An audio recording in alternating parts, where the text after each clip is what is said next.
quando o tempo se esgotou, nada aconteceu. Começaram a questionar se tudo não passava de alucinação. Mas então, Jin Cheol percebeu algo estranho se aproximando. Uma sombra surgiu do nada e lançou os dois detetives contra essa parede. As criaturas ficaram paradas diante dele e do criminoso, que em puro pânico, gritou pela própria vida antes de ser dilacerado. Jin Cheol olhou fixamente para aquelas sombras e teve a estranha impressão de já as conhecia, como se aquele olhar sombrio fosse familiar, como se ele já tivesse passado por algo parecido. De volta à sede da polícia, foram duramente repreendidos por deixarem um criminoso morrer e outro fugir. Jin Cheol foi o único que saiu ileso, mas afirmou não se lembrar de nada. O chefe resolveu manter tudo em segredo e pediu que não cometessem o mesmo erro novamente. Mesmo depois do expediente, Jin Cheol continuou investigando por conta própria. Seu amigo perguntou se ele havia descoberto algo, e ele respondeu que sim. Outros criminosos, em outras regiões, estavam se entregando sozinhos. Aquilo tudo parecia recente, mas já estava se espalhando. Foi então que Jin Cheol teve uma ideia.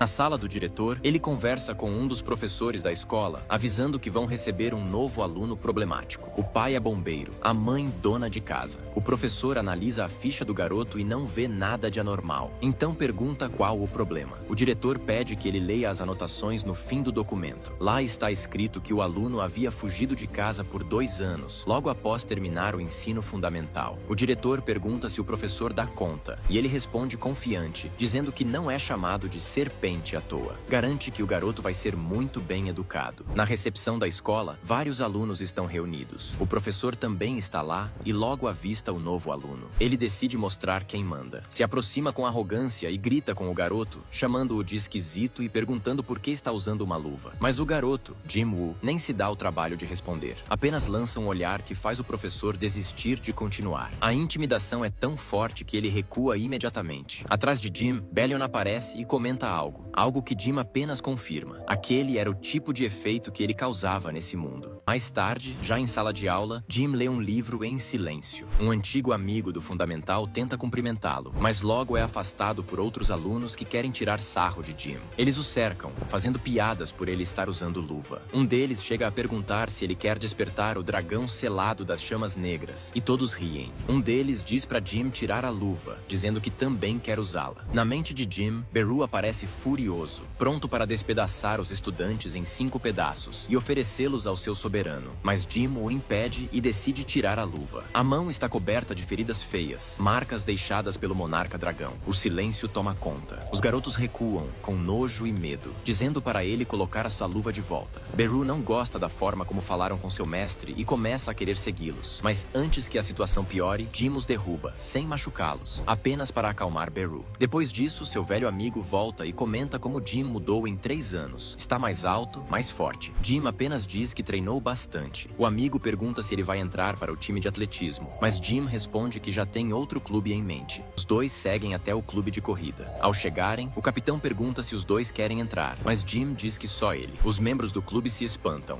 Ninguém nunca apareceu lá por vontade própria. Dizem que ele é corajoso. O capitão então começa a fazer perguntas. Se ele já praticou algum esporte, se tem talento, mas Jim responde não para todas. Por fim, perguntam o que ele quer ali. Jim responde que quer participar da competição para encontrar uma pessoa. Em sua mente, a imagem de Cha Hae-in surge. O capitão decide dar uma chance. Aponta para um garoto e diz que aquele é o pior corredor do grupo. Se Jim vencer, está dentro. Se perder, vai lavar a roupa de todo mundo por 1 mês. Jim observa o tal garoto e logo percebe que aquilo era uma armadilha. Ele definitivamente não era o pior, talvez até o melhor. Mesmo assim, aceita o desafio. Enquanto isso, o professor Serpente está fumando um cigarro, observando tudo pela janela. Se pergunta por que Jim está com o clube de corrida. Outro professor comenta que estão testando a resistência do novo aluno e que ele é surpreendentemente rápido. Mas ao olhar de novo, o professor Serpente vê algo estranho. Uma aura negra ao redor de Jim. Ele pisca tentando entender, até que uma figura demoníaca surge bem na janela e grita na cara dele. O choque é tão grande que ele cai para trás, desmaiado. Lá fora, Ygritte pergunta a Beru por que ele fez aquilo. Beru apenas sorri e diz que aquele humano realmente consegue vê-los. Intiol estava num bar com um amigo quando ouviu a pergunta que ele já esperava, se ainda estava investigando aquele caso. O amigo não perdeu tempo e quis saber o que ele viu naquele dia. Jinkiel hesitou, fingiu não lembrar, mas foi logo cortado. O amigo insistiu, dizendo que ele sabia exatamente exatamente do que estava falando. No dia em que aquele cara sumiu, ele viu alguma coisa. Sem saída, Jin Cheol contou a verdade. Disse que viu monstros, que pareciam formigas, mas até hoje ele não tem certeza do que viu. Só lembra da sensação estranha de que aquelas criaturas eram como formigas gigantes, mas com formas humanas. O amigo se levantou e perguntou se eram mesmo formigas com corpos humanoides. Enquanto isso, na escola, o grupo de corrida se esforçava ao máximo tentando alcançar Jim Woo. Até o amigo dele, que tinha ido junto, parecia prestes a desmaiar de tanto esforço. Jim Woo olhou para ele e decidiu ajudar. Deu um buff e ele logo disparou na frente de todos. Lá de cima, o professor observava tudo com atenção. Ele se lembrava claramente da noite em que ouviu falar dessas formigas num bar, quando já estava bêbado e acabou falando demais. Desde então, passou a observar Jim Woo de perto, todos os dias. Belion apareceu ao lado de Jim e sugeriu que apagassem a memória daquele humano e retirassem suas habilidades. Mas Jim recusou. Disse que, por enquanto, era melhor apenas observar. Jin Cheol, seguindo as pistas do professor, foi até a escola, mas ao chegar lá, percebeu que não fazia ideia de como se aproximar do aluno suspeito. Mesmo assim, sentia que havia algo estranho naquele lugar. Jim Woo logo percebeu que Jin Cheol conseguia ver sua sentinela, o que o deixou surpreso. Mesmo sem habilidades, ele tinha uma visão incrivelmente afiada. Pouco tempo depois, Jin Cheol apareceu na sala e pediu para conversar com o tal aluno. Disse que era rápido, só algumas perguntas. Fora da sala, Jim Woo pensava no quanto estava feliz por vê-lo ali. Ao olhar para ele, Jin Cheol teve a certeza de que aquele garoto era diferente. Ele então perguntou se Jim Woo sabia algo sobre formigas sombrias e mostrou uma imagem. Jim respondeu que sim, e Jin Cheol imediatamente quis saber por que ele sabia daquilo, o que eram aquelas criaturas e quem ele realmente era. Mas logo percebeu que tinha se exaltado demais. Respirou fundo e pediu desculpas. Jim Woo então responde, dizendo que já tinha visto aquelas formigas num desenho chamado Hunter x Hunter. Aquilo matou todas as esperanças de Jin Cheol. Ele agradeceu, se despediu e disse que Jim podia voltar para a sala. Antes de ir, Jim pediu para ficar com o desenho, e Beru resmungou, incomodado, dizendo que aquilo não se parecia nada com ele. Mesmo assim, Jin Cheol entregou o papel e foi embora. Logo depois, Igris apareceu e quis saber por que Jim Woo não contou nada. Jim apenas respondeu que a ignorância era uma bênção. Na sala, as meninas se aproximaram curiosas, perguntando o que Jim Woo tinha conversado com o investigador. Diziam que ele não era só bonito, mas também musculoso, e agora amigo de um policial. Mas a conversa foi interrompida por delinquentes da escola, que começaram a provocar, perguntando se a polícia ia vir atrás deles caso machucassem o queridinho dela. Antes que a situação piorasse, o time de corrida apareceu, agarrando os valentões pelos pescoços e perguntando se eles tinham algum problema com o companheiro deles. Jim perguntou o que estavam fazendo ali e o capitão disse que apareceram só para impedir que ele quebrasse os quatro. Aproveitou o momento e convidou Jim Woo para sair depois da aula, como boas-vindas ao time. Todos combinaram de se reunir mais tarde. Ao saírem da sala, Jim perguntou o que fariam com os delinquentes, e o capitão riu, dizendo que eles iam participar de uma corridinha especial. Mais tarde, com o grupo reunido, o capitão perguntou se Jim Woo estava tendo problemas com aqueles caras, mas ele respondeu que estava tudo certo e que cuidaria disso sozinho. No meio da conversa, Jim ouviu alguém chamá-lo. Era o mesmo agente que tinha ido à escola mais cedo. Pediu um momento para conversar e o capitão gritou para ele não se atrasar. Jim se aproximou. Disse que não podia demorar porque os amigos estavam esperando, mas o agente foi direto ao ponto. Perguntou se era ele mesmo e o chamou de caçador Sung Jin Woo, confirmando que ele era quem realmente pensava. Foi então que Jim Woo percebeu. Foi algo simples, mas alguns dos grandes acontecimentos que criaram uma grande marca na história começaram com coisas comuns. E foi então que Jin Cheol se lembrou de tudo, todas as memórias e do que Jim Woo fez sozinho. Depois de lembrar de Jim Woo, Jin Cheol começa a conversar com ele sobre quanto tempo passou lutando na fenda dimensional. Ele imagina que aqueles 2 anos em que Jim Woo esteve desaparecido foram passados lá dentro. Mas então Jim revela que, na verdade, passou 27 anos naquele lugar. Jin Cheol fica chocado, pergunta se ele se arrepende, e Jim responde que não. Faria tudo de novo, quantas vezes fosse necessário. Jin Cheol comenta que ele parece estar aproveitando a vida agora, e Jim concorda, dizendo que está satisfeito. Só tem um detalhe complicado: ele não envelhece, e por isso precisa ficar mudando de aparência. Jin Cheol observa que aquele garoto recebeu o poder de um deus, e mesmo assim escolheu viver como um humano. Jin Cheol pergunta o que Jim Woo pretende fazer agora. Jim responde que ainda não tem nada em mente. Então Jin Cheol sugere que ele entre para a polícia, já que muitos bandidos têm se entregado por medo dele. Jim diz que se fizesse isso, os policiais ficariam sem trabalho, e Jin Cheol rebate dizendo que é exatamente por isso que ele trabalha. Sem argumentos, Jim diz que vai pensar no assunto. Jim Keol responde que estará esperando, mas Jim logo corta dizendo que policial ganha muito mal. Algum tempo depois, no fim de abril, algo estranho acontece. Um viajante perdido no deserto liga para a polícia dizendo que quer relatar algo bizarro. A atendente pergunta se ele está em perigo, mas ele responde que não. O problema é que nem sabe como explicar. Diz que tem algo se quebrando, com várias rachaduras. A atendente tenta entender melhor e pergunta onde está essa rachadura. A resposta deixa tudo mais estranho. No céu, o céu está se rachando. Enquanto isso, em sua casa, Ygritte ajuda seu rei com o dever de casa, mas Jim Woo sente uma sensação estranha. Em um café, ele se encontra novamente com o representante dos governantes e já vai direto ao ponto, perguntando se aquilo tem a ver com eles. Mas o representante nega, dizendo que aquilo é diferente, que se move de outro jeito. Jim pergunta se ao menos tem informações sobre o que está chegando, e o representante explica que são transgressores, uma raça de gigantes banidos pelo exército dos céus que mudaram sua rota para a Terra. Eles são conhecidos como titãs, seres amaldiçoados que precisam se alimentar de rochas estelares onde haja vida. E agora estão vindo para cá por um motivo claro.